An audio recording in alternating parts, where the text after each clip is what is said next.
Untuk lebih mendisiplinkan warga menjalankan protokol kesehatan, pemerintah Provinsi DKI Jakarta dibantu TNI Polri akan menggelar operasi justisi mulai besok Senin. Bagaimana efektivitasnya? Sudah bergabung dengan kami di Kompas Petang, pengamat politik dan keamanan dari Universitas Padjadjaran, Pak Muradi, dan juga juru bicara Kompolnas Bu Pungki Indarti. Selamat sore, Pak Muradi, Bu Pungki yang tersambung melalui sambungan telepon. Selamat sore. Saya ke Pak Muradi dulu. Ya. Pak Muradi, Anda melihat pelibatan TNI Polri dalam operasi justisi ini memang sudah saatnya melihat tingkat disiplin warga tampaknya masih rendah dengan melihat kasus positif COVID-19 terus-menerus meningkat. Gini, ada 4 hal. Yang pertama memang ini masih koridornya Pemda ya. Di Undang-Undang Kependudukan memang operasi justisi adalah bagian dari kewenangan Pemda. Yang kedua memang ini kan ada banyak operasi justisi yang terjadi. Itu kan ada yang ya, melawan, arguing dan sebagainya. Saya kira adanya TNI Polri bisa memberikan penegakan disiplin di warga sendiri. Terutama misalnya yang merasa punya backing, yang merasa punya keluarga dari TNI Polri dan atau misalnya punya kecenderungan untuk punya upaya untuk melawan dan sebagainya. Yang ketiga, saya kira ini juga menyangkut soal bagaimana kemudian mengelola warga agar disiplinnya masif. Karena selama ini kan ini parsial ya. Dan ini kan kemudian juga ada yang merasa misalnya, mohon maaf, misalnya ada warga di luar Jakarta, dia pakai mobil atau plat nomor yang entah TNI, entah Polri, atau punya yang lain. Kemudian ketika ditegur dan sebagainya, ada argumen dan sebagainya. Saya kira teman-teman TNI Polri bisa menertibkan. Nah yang keempat, ini menyangkut soal ya kesehatan dan juga secara masif. Jangan 4 hari ini saya kira, so far sampai hari ini saya kira upaya itu masih ada dalam koridor yang baik karena ada aturan kewenangannya masih ada di Pemda dalam ini misalnya Satpol PP dan juga teman-teman di dinas sosial begitu. Masih dalam koridor dalam tataran koordinasi begitu ya. Bu Pungki, Anda juga melihat bahwa sudah saatnya Polri dan anggota TNI bersama-sama dengan Satpol PP untuk bisa meningkatkan kedisiplinan dari warga taat protokol COVID-19 melihat situasi saat ini, Bu Pungki? Iya, betul. Kalau Polri kan memang Harkamtibmas itu menjadi tugas Polri ya. Dan kemudian ini dalam rangka membantu pemerintah daerah untuk menegakkan disiplin warga. Nah, kemudian kalau TNI juga di dalam Undang-Undang TNI ada operasi militer selain perang yang bertugas untuk membantu pemerintah daerah dalam hal tertentu jika dibutuhkan. Nah, oleh karena itu saya rasa ini sudah tepat dan juga memang sejak awal PSBB kemudian sejak awal Indonesia menderita juga wabah COVID, ini juga sudah mengerahkan TNI Polri untuk bersama-sama menertibkan warga. Nah, akan tetapi kali ini saya melihat intensitasnya dan kemudian tingkatannya lebih ditingkatkan lagi. Karena memang kita harus mengakui masyarakat kita ini ternyata banyak juga yang bandel-bandel gitu. Nggak mau pakai masker dan sebagainya. Nah, padahal ini kan sebetulnya jadi tanggung jawab kita bersama. Seandainya misalnya kesadaran masyarakat tinggi, semuanya merata tinggi dan merasa bahwa wabah COVID ini harus diatasi bersama-sama, saya rasa nggak perlu sampai seperti ini, begitu Mbak Frisian. Disampaikan juga oleh Kapolda Metro Jaya yang tadi bersama-sama dengan Gubernur Anies dalam konferensi pers bahwa nanti yang akan dikedepankan adalah tentu secara persuasif. Anda juga melihat langkah demikian yang perlu dilakukan oleh atau dikedepankan oleh aparat Polri dan TNI di lapangan nanti?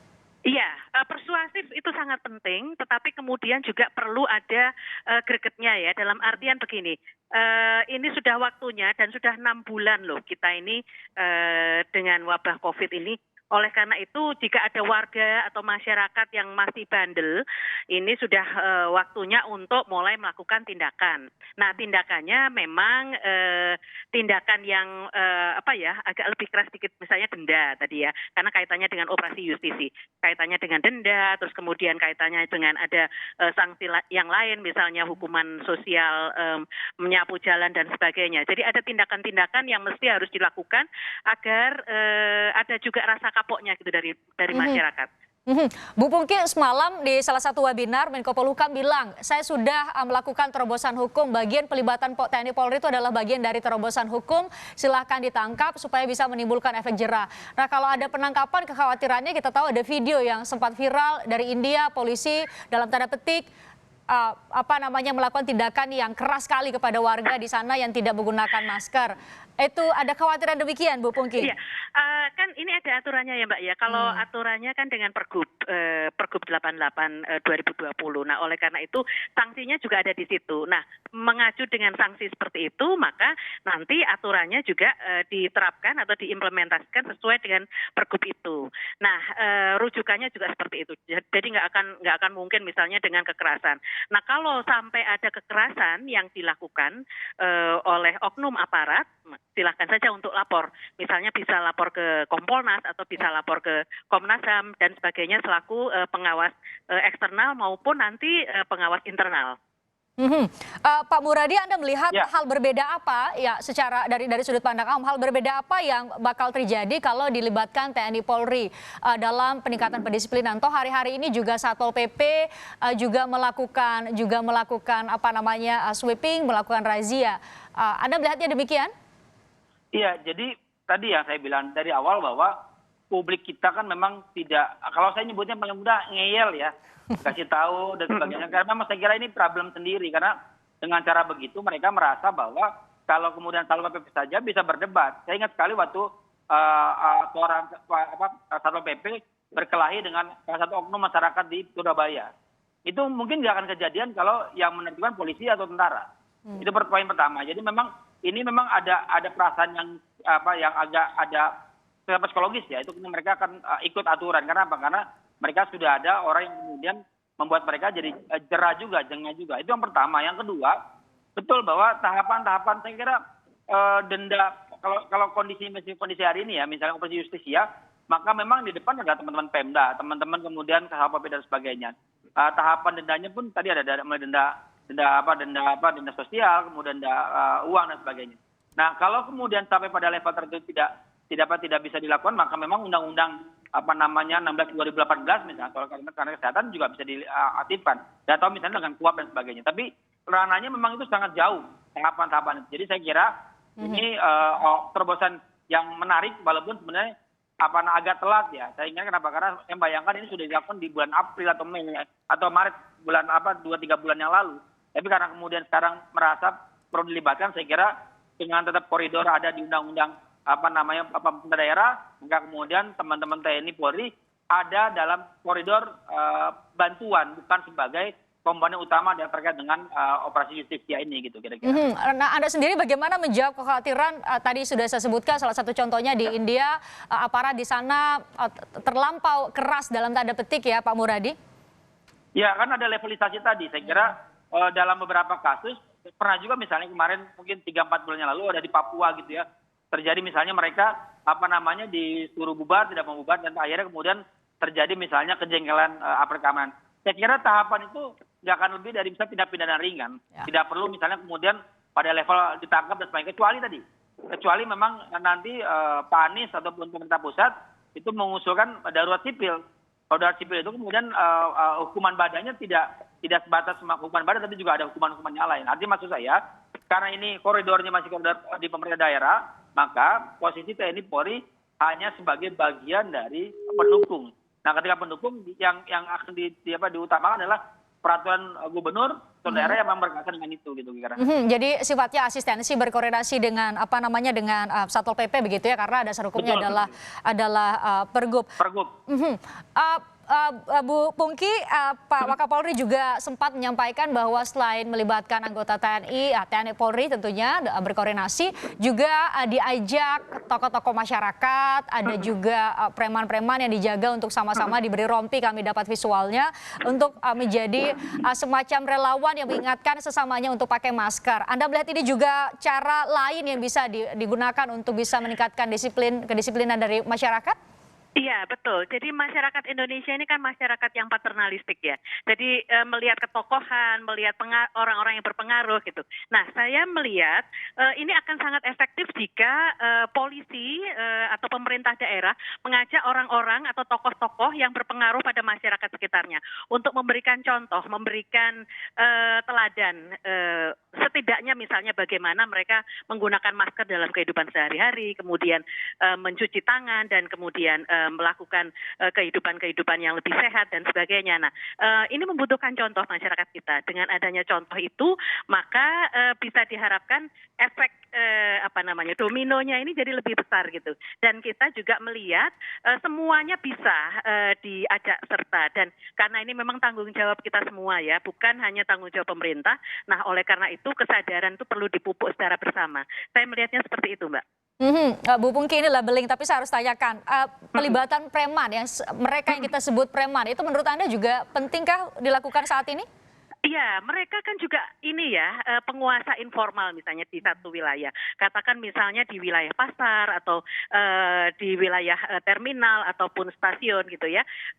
Suka atau tidak suka kita mengakui bahwa sosok mereka ada, pengaruh mereka juga ada. Nah, oleh karena itu diharapkan mereka juga bisa memberikan contoh. Ini nggak hanya preman kok saya melihatnya, ini tokoh-tokoh atau orang-orang yang berpengaruh yang ada di sekitar situ. Misalnya ada pangkalan ojek misalnya. Nah, tukang ojek yang dituakan atau yang orang yang disegani atau dihormati itu bisa juga diajak ikut serta untuk bersama-sama mengajak masyarakat untuk patuh pada protokol kesehatan. Jadi jangan dilihat premannya, mohon maaf, tetapi juga harus dilihat pengaruhnya kepada masyarakat untuk bergerak ke arah yang lebih baik tadi, patuh pada protokol kesehatan. Oke, Pak Muradi, tanggapan Anda sendiri melihat tadi saya sebutkan pelibatan tokoh-tokoh masyarakat, mereka yang kita sebut preman, untuk sama-sama mengingatkan sesamanya untuk taat protokol COVID-19, menurut Anda juga akan efektif?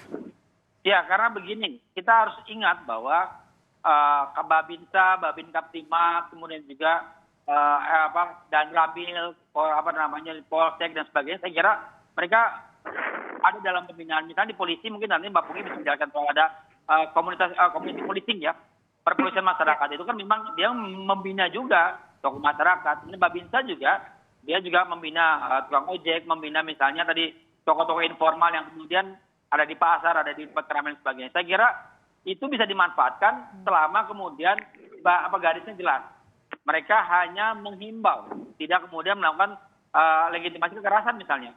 Kan misalnya tiba-tiba ada kekhawatiran banyak orang, misalnya tiba-tiba orang kemudian dihardik dan dengan physically ya, bukan cuma sekedar verbal tapi juga dengan fisik. Nah, kalau cuma verbal diingatkan, saya kira itu menjadi bagian penting dari membangun komunitas tadi. Karena Babinsa, Babin Kaptimas itu membina mereka, membina tukang ojek, membina tokoh informal masyarakat, membina preman dan seterusnya. Saya kira ini perlu dilakukan. Karena apa? Karena ada yang formal saja di luar yang TNI Polri kalau nggak terlibat, itu kan juga belum bisa tegak. Makanya kemudian kalau ini bisa dilakukan, saya kira ini bagian dari kebijakan yang perlu juga dilakukan supaya kemudian kita membandingkan. Jangan-jangan kalau secara sosiologi politik ya, level tokoh masyarakat informal itu justru dihormati ketimbang misalnya tokoh formal. Karena lebih didengarkan begitu ya? Betul, salah satu yang bisa dikombinasikan kira-kira begitu, Mbak. Pak Muradi, Anda melihat hari-hari ini kita tahu, kita mendengar ahli-ahli kesehatan menyebut paling banyak klasternya muncul dari klaster perkantoran. Menurut Anda, perlukah kemudian razia diperluas dari saat ini hanya di jalan, di perumahan, di perkampungan begitu, pindah ke semua sektor begitu, termasuk juga perkantoran? Ya, kalau di kantor kan sebenarnya problemnya bukan di kantor, Mbak. Ya, tapi problemnya adalah ketika mereka pasca di kantor itu kemudian mereka makan siang, kemudian mereka juga harus pulang ke rumah, itu yang jadi masalah saya kira. Kalau di kantor misalnya, saya dari kantor yang sifatnya formal ya, katakanlah misalnya dari BUMN, kemudian juga kementerian sebagainya, dan juga swasta itu ketat sekali. Kita masuk, dicek suhu, kemudian cuci tangan dan sebagainya. Bahkan ada beberapa kantor di BUMN, kemudian di kementerian, saya harus rapid dulu gitu misalnya. Saya kira dalam level itu saya kira sudah cukup. Hanya memang tadi saya bilang kita tidak bisa kemudian mengecek sampai sejauh mereka kemana mereka pasca misalnya di kantor atau pasca mereka sedang makan siang dan sebagainya. Karena ketika makan siang berdesakan, ketika pulang melalui transportasi massal ini juga jadi problem sendiri. Jadi memang saya kira ini kalaupun ke kantor memang harus diselektifkan. Harus ada pemetaan tadi yang utama misalnya kantor yang ada di zona merah atau hitam kalau dalam konteks Jawa Barat gitu kan. Termasuk juga di DKI Jakarta. Bu Pungki, Anda juga melihat udah saatnya TNI Polri dalam tataran mengasistensi penegakan protokol kesehatan juga perlu untuk memperhatikan kantong-kantong penambahan kasus positif COVID-19 yang hari-hari ini lebih besar. Saya sebutkan tadi salah satunya adalah perkantoran. Betul. Penting sekali. Jadi terutama daerah-daerah yang tadi merah ya, dikatakan merah. Nah, ini kalau kita melihat memang ada psikologi PSBB transisi gitu ya. Masyarakat kemudian menganggap, oh ini udah selesai kok. Jadi mereka perlahan-lahan mulai kendor. Tadinya misalnya dengan ada pemeriksaan suhu, terus kemudian juga mulai aktif untuk cuci tangan dan kemudian pakai hand sanitizer, jadi sedikit kendor. Nah, oleh karena itu ini diwaspadai cepat menular kemana-mana, termasuk juga di perkantoran-perkantoran. Nah, oleh karena itu beberapa waktu terakhir memang sudah mulai lagi diketatkan, termasuk juga di kementerian, lembaga, di BUMN juga ya. Bahkan perlu ada tes rapid untuk bisa ada pertemuan. Bahkan kalau di Kompolnas sendiri juga kami tidak melakukan audiensi secara langsung, melainkan melalui Zoom meeting. Nah, hal-hal seperti itu harus dilakukan untuk melihat kedisiplinannya. Jadi saya rasa penting sekali TNI Polri untuk juga bersama-sama turun, lebih memprioritaskan, memetakan daerah-daerah mana yang di situ banyak perkantoran atau banyak tempat-tempat publik yang perlu juga untuk dilakukan operasi seperti itu. Pak Muradi, tadi Anda sempat menyebut di beberapa waktu lalu menyebut soal istilah darurat sipil. Apa itu Pak Muradi? Anda bisa jelaskan dihubungkan dengan konteks saat ini semakin masif penambahan kasus positif COVID-19 sudah masuk kategori itu menurut Anda? Iya, kalau kan saya bilang kalau memang ternyata misalnya pada akhirnya pemerintah pusat kemudian juga Pemprov juga kemudian merasa bahwa tidak bisa dikendalikan dinamika masyarakat dan sebagainya, saya kira opsi darurat sipil menjadi opsi yang nggak bisa lagi kita tolak. Nah, artinya maksud saya sampai hari ini misalnya pelibatan TNI Polri untuk operasi justisia normatif, masih ikut aturan Pemda, masih membantu Pemda. Artinya apa? Artinya tidak perlu kemudian lebih jauh dari itu. Tapi kalau kemudian ternyata ini pun misalnya masih tinggi COVID, kemudian juga masih menjadi bagian problem itu sendiri, saya kira opsi untuk darurat sipil bukan lagi beropsi, tapi mungkin satu-satunya pilihan. Kenapa? Karena konteks di India saja misalnya atau di Brazil misalnya itu kan juga dilakukan dengan pendekatan yang luar biasa. Kalau enggak ya kita akan mengalami fase kegagalan untuk mengelola penyebaran COVID ini, dan pada akhirnya kemudian kita bukan cuma rugi 1-2 orang tapi juga rugi sebagai bangsa. Kenapa? Karena ini sudah menjadi pandemik yang luar biasa, dan saya kira pilihan-pilihan tersebut bertahap. Saya kira untuk pelibatan TNI Polri dalam operasi justisia ini adalah tahapan yang saya kira menjadi bagian unik. Kalau tidak, ini nggak selesai juga, ini akan makin besar. Maka saya kira opsi-opsi yang tadi yang saya sebutkan di awal itu menjadi bagian yang nggak bisa kita tolak. Dan itu buat saya itu menjadi bagian agak merugikan kita sebagai masyarakat sipil. Karena kan nanti ruang geraknya makin tidak bisa dikendalikan. Kenapa? Karena ada pendekatan sifatnya lebih kekerasan yang tadi Mbak Pungki sampaikan demikian. Pada akhirnya kedisiplinan kita terhadap protokol kesehatan yang menjadi kunci. Semoga kita semua tidak merepotkan anggota TNI Polri, karena beliau-beliau juga harus menjaga kesehatannya di samping tetap harus memperhatikan dan harus mengingatkan kita begitu. Tugasnya double. Terima kasih Pak Muradi, Ketua Pusat Studi Politik dan Keamanan Universitas Padjadjaran, dan Ibu Pungki Indarti, juru bicara Kompolnas, sudah bergabung di Kompas Petang. Terima kasih.